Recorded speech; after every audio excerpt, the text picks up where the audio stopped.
बिस्मिल्लाहिर्रहमानिर्रहीम सल्लल्लाहु अला मुहम्मद। तमाम देखने और सुनने वालों को नहीद अहमद जिलानी का सलाम।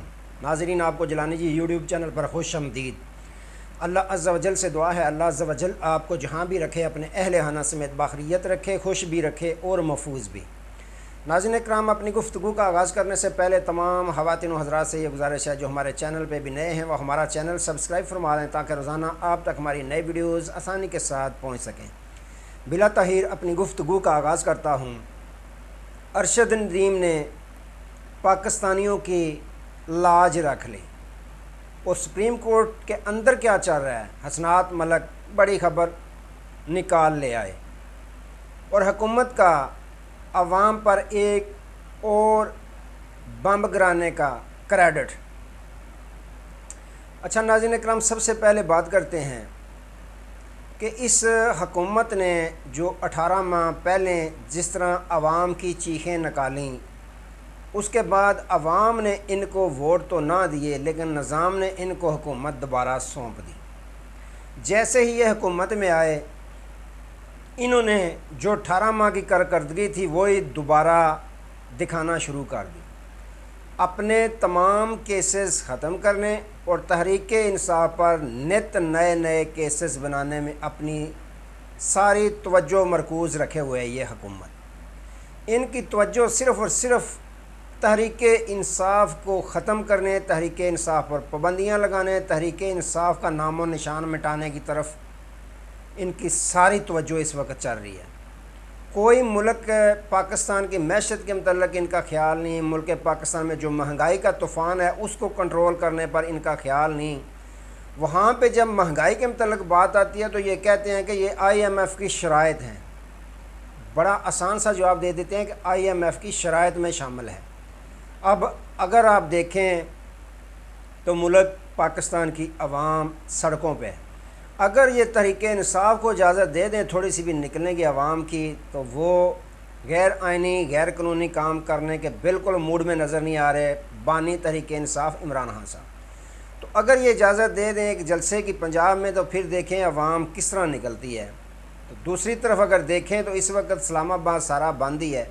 वहाँ जमात इस्लामी सड़कों पर बैठी हुई है, धरना देकर बैठी हुई है, अवामी मुतालबात लेकर बैठी हुई है। अगर देखें तो जेन्युइन किस्म की वो सियासत कर रहे हैं, अवामी मुतालबात वो जो है लेकर बैठे हुए हैं। बिजली के बिल इनमें कमी करें, रिलीफ़ दें, आटे में रिलीफ़ दें, पेट्रोल में रिलीफ़ दें, दालों में रिलीफ़ दें। असल यही लीडरशिप होती है जो अवाम के मसाइल को उजागर करती है।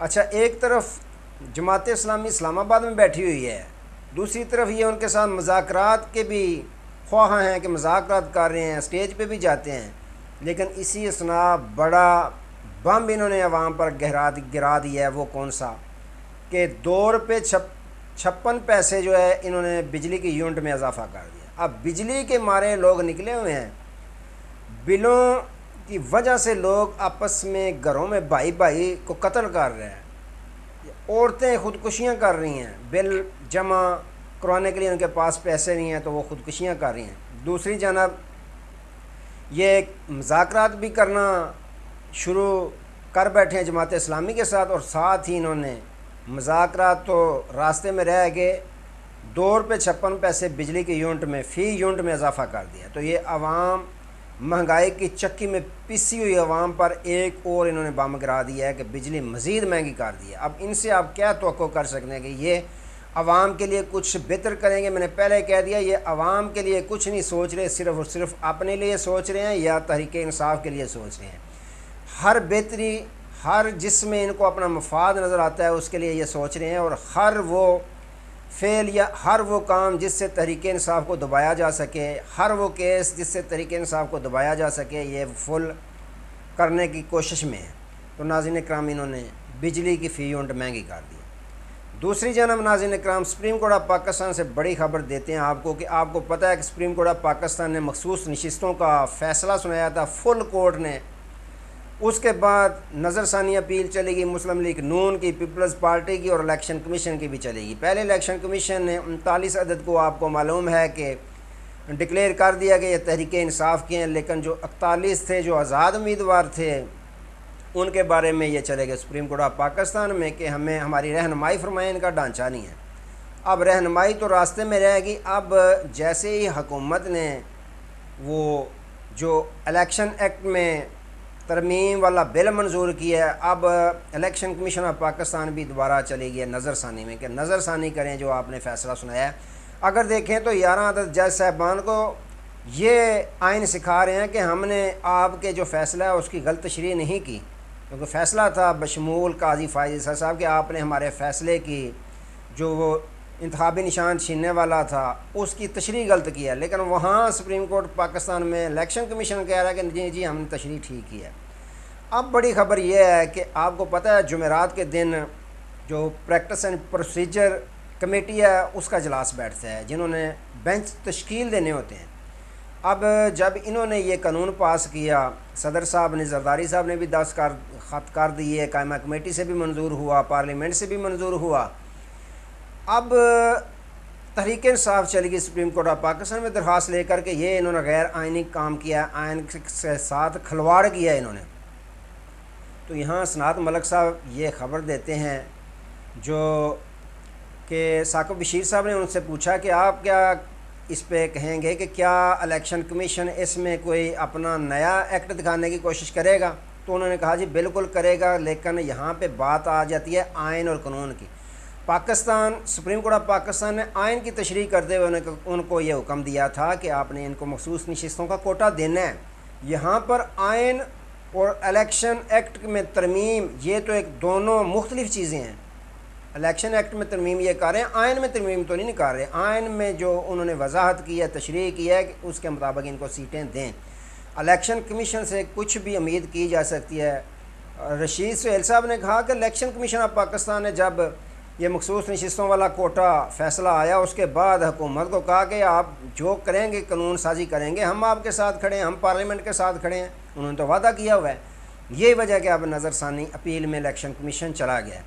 लेकिन इलेक्शन कमीशन अगर पेश होता है अब दोबारा, जो 8 जज साहिबान हैं वो उनको तलब करते हैं, तो इनके पास बड़ा आसान सा जवाब होगा कि देखें जी हमने आपके कहने पे 31 को तो नोटिफाई कर दिया कि तहरीक इंसाफ के हैं, अब 41 की बारी थी, हमने आपको दरख्वास्त दी कि हमारी रहनुमाई करें। इसी दौरान हुकूमत ने एक नया बिल मंजूर कर लिया। अब जो आप हुक्म देते हैं उसके मुताबिक कर लेते हैं। हुकूमत ने यह फ़ैसला किया, आपने वो फ़ैसला किया था, हम तो दरमियान में फंसे हुए हैं। अब जो हुक्म आप करेंगे उसकी रोशनी में हम देख लेंगे।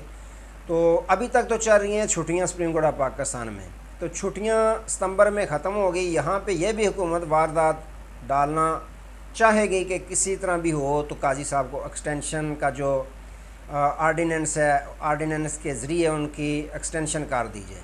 लेकिन ये इतना आसान काम नहीं है। जो सनात मलिक साहब हैं उन्होंने ये भी इंकशाफ किया है कि हुकूमत के पास पहली तो बात है नंबर ही पूरे नहीं, नंबर पूरे नहीं हैं।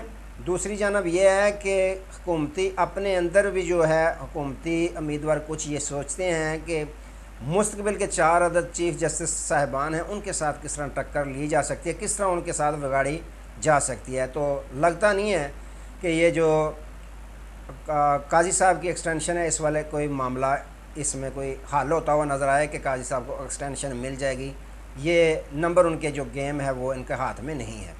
अच्छा नाज़रीन इकराम, एक तरफ तो ये सियासत जारी, दूसरी तरफ अरशद नदीम साहब ने जो गेम ओलंपिक्स गेम ने गए थे स्पेन में, उन्होंने पाकिस्तानी कौम की आखिरकार लाज रख ली है। अगर दूसरी गेम में देखें जिसको हम सबसे ज़्यादा उठाए फिरते हैं पाकिस्तान क्रिकेट, तो क्रिकेट में अगर कोई एक प्लेयर थोड़ी सी कारकर्दगी दिखा देता है उसको हम हवा बना लेते हैं, उसको हम कंधों पे उठा लेते हैं। जितने इश्तिहारात देखें उनमें उन्हीं को लिया जाता है, पैसे निछावर किए जाते हैं, उन पे पानी की तरह बहाए जाते हैं। लेकिन बॉक्सिंग में देखें, जो इसमें देख लें, नेज़ाबाजी में देख लें, ये जो जवेलियन है जिसमें ये छड़ी फेंकने वाली है जो अरशद नदीम ने रिकॉर्ड कायम किया है, तो इसमें देख लें इन बेचारों को हम कंधों पे नहीं उठाते। यहाँ तक ये अपने अखराजात करते रहते हैं, थक जाते हैं बेचारे, कोई ख़ासी रहनुमाई इनके साथ हुकूमत भी सपोर्ट नहीं करती।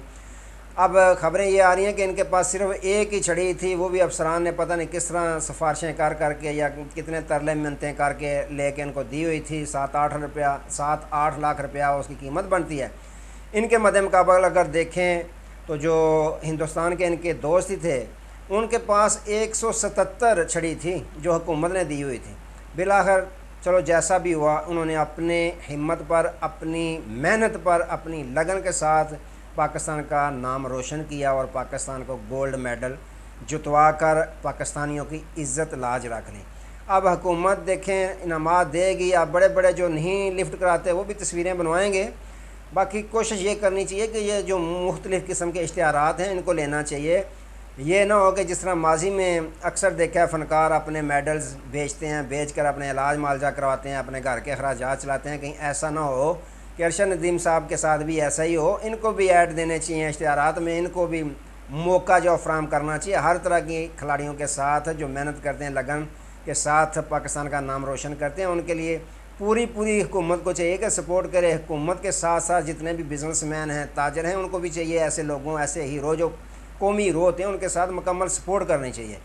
ऐसा ना हो कि कहीं दूसरे जितने भी हीरो देखें हमने माजी में बेचारे अपने मेडल फ़रोख्त करते हैं अपने लाज मुआवजा के लिए, ऐसा ना इनके साथ भी किया जाए। ये दरख्वास्त है ताजरों से भी और पाकिस्तानी हुकूमत से भी। तो नाज़रीन इकराम ये मामला चाह रहे हैं। आज के लिए दोबारा नए मौजू के साथ आपकी खिदमत में हाज़िर होंगे। तब तक के लिए इजाज़त दीजिए। अपना बहुत सारा ख्याल रखिएगा और अपने इस चैनल का भी। अल्लाह हाफ़िज़।